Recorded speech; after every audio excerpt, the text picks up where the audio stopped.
नमस्कार साथियों, स्वागत है आप सभी लोगों का हमारे YouTube channel PDA law advice में। मैं Sunil Krishna, advocate high court Allahabad. आप सभी लोगों को बताना चाहेंगे कि यदि आप पैसा दे करके सेक्स करते हैं तो क्या वो लीगल है या इलीगल है। तो इसी के ऊपर आज के वीडियो में आप लोगों को कंप्लीट जानकारी दिया जाएगा, तो लास्ट तक वीडियो को देखिएगा और दी हुई इन्फॉर्मेशन अच्छी लगे तो लास्ट में चैनल को जरूर सब्सक्राइब करिएगा, साथ ही साथ बेल आइकन को प्रेस भी कर लीजिएगा और इस चैनल को अपने ज़रूरतमंद या आपके जान पहचान का जो भी रिक्वायर्ड पर्सन है उनके पास भी शेयर करने का प्रयास करिएगा ताकि उन्हें भी पूरी अपडेट मिल जाए।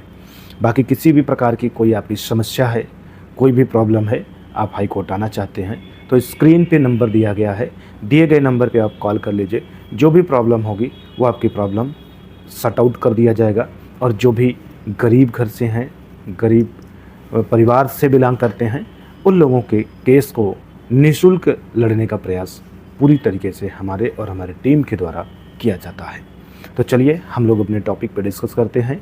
बाकी जिनकी कोई समस्या है जो हाई कोर्ट से ही सुलझ सकती है तो दिए गए नंबर पे आप कॉल करके आ सकते हैं।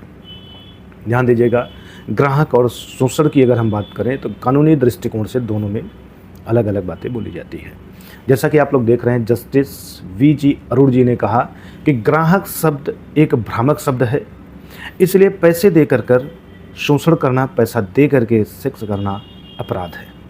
अगर कोई भी व्यक्ति पैसा दे करके किसी के साथ सेक्स करता है तो वो अपराध की कैटेगरी में आएगा, वो यौन शोषण की कैटेगरी में आएगा, उसके ऊपर मुकदमा किया जा सकता है।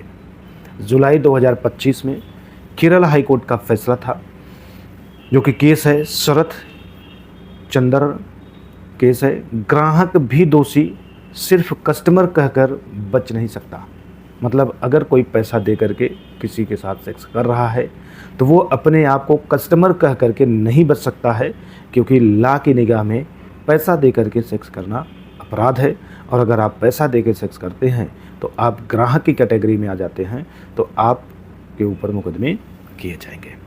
साथ ही साथ कुछ और भी केसेस है जिस केस में आपके ऊपर मुकदमे हो जाते हैं, और कुछ ऐसे भी केसेस हैं जब आपके ऊपर मुकदमे नहीं होते हैं, तो उनको भी हम लोग देखते हैं।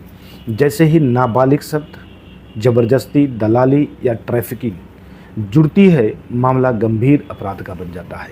मतलब आप अगर फिजिकल रिलेशनशिप किसी नाबालिग लड़की के साथ बना रहे हैं या किसी के साथ ज़बरदस्ती कर रहे हैं।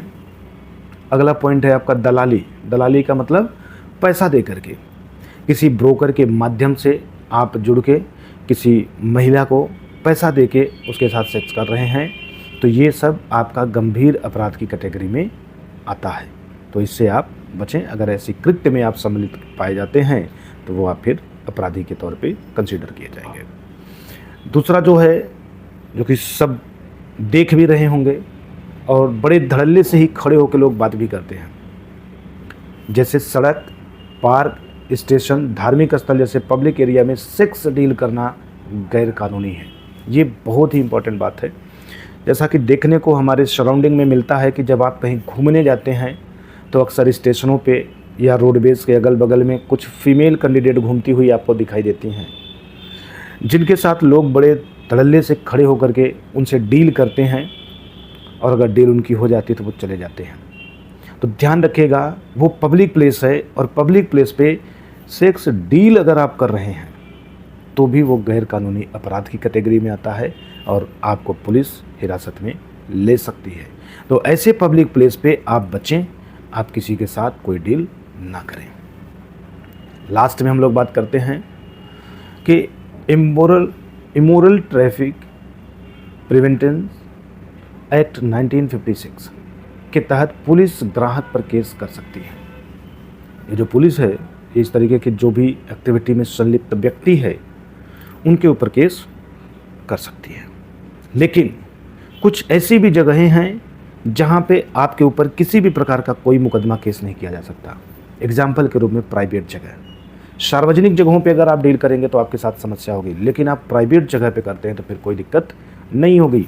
जैसे आप घर में अपने करते हैं, होटल में करते हैं, सोशल मीडिया के थ्रू करते हैं, तो यहाँ पर अगर आप सेक्स किसी के साथ करते हुए अगर पकड़े जाते हैं तो आपके ऊपर कानूनी कार्रवाई नहीं की जाएगी। बस क्या होना चाहिए कि सौदा बिना दलाल या ट्रैफिकिंग का होना चाहिए, है ना।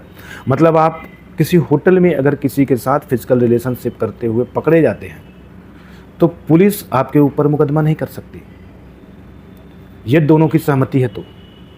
लेकिन वो सहमति किसी दलाल के माध्यम से बनी है या डरा धमका करके बना है तो फिर उस केस में अपराध की कैटेगरी में आ जाएगा। तो ऐसा अक्सर देखने को मिलता है कि कुछ कपल्स होटल वगैरह में जाते हैं और वहाँ पकड़ा जाते हैं, तो ऐसी केस में पुलिस उनके ऊपर लीगल एक्शन लेने लगती है। तो जो भी कोई ऐसा कैंडिडेट है, कोई व्यक्ति है जिनके साथ ऐसी समस्या हुई है, तो वो बिल्कुल घबराए नहीं, बिल्कुल ना परेशान हो। मेरा नंबर स्क्रीन पे दिख रहा है, आप उस नंबर पे कॉल कर लीजिए, आपको पूरा सपोर्ट दिया जाएगा और आपको उस समस्या से निजात दिला दिया जाएगा। बाकी कोई समस्या है तो आप हमारे नंबर पे कॉल करके सारी अपडेट ले सकते हैं। हाई कोर्ट में हम एज एडवोकेट प्रैक्टिशनर हैं, हाई कोर्ट इलाहाबाद में। तो आपका अगर किसी का भी केस हाई कोर्ट इलाहाबाद से रिलेटेड है तो आप हमारे साथ जुड़ सकते हैं। जितना प्रयास होगा आप लोग को बिना स्वार्थ निःशुल्क सुविधाएं सलाह दी जाएंगी। तो चलिए साथियों, ये आप लोग के लिए इन्फॉर्मेशन थी। जो सेक्स वर्ड है इसको लेकर के लोग बड़ा परेशान रहते हैं और इसकी वजह से लोग अपनी बातों को ओपनली नहीं कर पाते हैं, शर्मिंदगी करते हैं, संकोच करते हैं और इसी का नाजायज़ फ़ायदा उठा करके पुलिस उनको परेशान करती है और उनसे अनावश्यक पैसे वसूलती है। तो इन सब चीज़ों से बचने के लिए आप हमारे साथ जुड़े रहें। बाकी कोई दिक्कत होगी कॉल करते रहिए। मिलते हैं आप लोगों से ऐसे ही यूनिक इन्फॉर्मेशन लेके नेक्स्ट वीडियो में। तब तक आप सभी लोग इस चैनल को सब्सक्राइब करें और ज़्यादा से ज़्यादा लोगों तक शेयर करें। चलिए साथियों, मिलते हैं नेक्स्ट वीडियो में। आप सभी लोगों का बहुत बहुत धन्यवाद।